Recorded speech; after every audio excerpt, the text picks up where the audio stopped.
Hello, this is BNN British News Network. I'm Andrew and I'm here with our expert on chemical reactions, Dimitri. Okay, our first story of the day is how someone made a vinegar and baking soda bomb. We feel it's important that you pay close attention to this segment due to the chemical reactions being used in everyday life. We are about to go in depth on a chemical reaction, so here's a video of it. Again.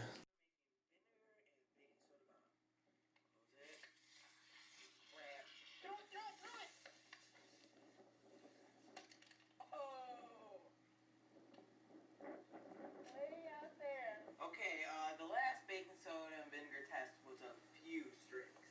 This one is of a Gatorade bottle. It's gonna have a ton of time. Triple A.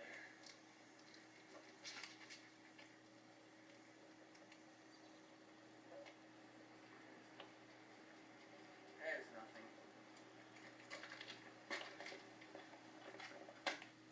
Dimitri, please explain why this vinegar and baking soda bomb exploded. Okay, so what we simply had was the vinegar, which consisted of acetic acid, and the baking soda, which consisted of sodium bicarbonate. When those two react, it will cause an explosion like you just saw in the video. Wow, great explanation. Thank you, I know, I'm just that skilled. So Dimitri, what type of reaction took place? Okay, so what we saw was a double displacement. It's when one reactant takes the spot of another reactant and they essentially just switch each other. Okay, so what's a product and what's a reactant? Great question. Okay, so if you have H2 plus O equals H2O, for instance, your H2 and plus O would be your reactants, and your product would be H2O. An easy way to remember this: your products will always be on the right side, and your reactants will always be on the left side. Okay, so the reactants are H2 and O, and the product is H2O. Perfect. Exactly what you need. Are there any signs that chemical reactions are occurring? If so, what are they? Sure. For instance, bubbling, change of color, change of temperature, actually. Oh, okay. So you could say that burning paper could be considered as a chemical change. Sure.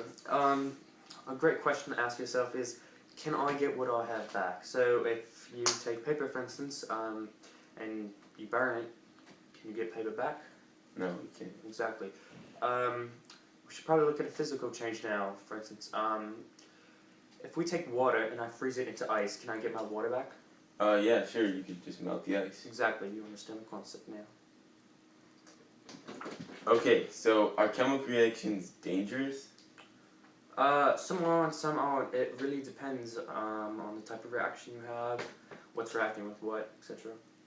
Okay, so for our viewers' safety, could you tell us some common dangerous chemical reactions? Sure. A common one, which is actually really scary because these are household items, is ammonia and bleach, which when they form together can be very dangerous. It's a gas which you definitely do not want to inhale. If a viewer wanted to do a chemical reaction, what would be a safe one they could use with household items? Okay, great example. Well, I think I saw a great example of this when I took my vacation to Detroit, Michigan, actually. I went to a Tigers game, the baseball team. They were playing the Minnesota Twins, if my memory serves correct. Well, it was July 4th, the Independence Day for America, so what they did is they lit off fireworks, and I just watched these amazing fireworks, and I was just thinking, is this a chemical change or is it a physical change? And I simply just thought to the number one question, can I get those fireworks back? Answer, no, I can't. So fireworks, that would be great. Anyone can do it.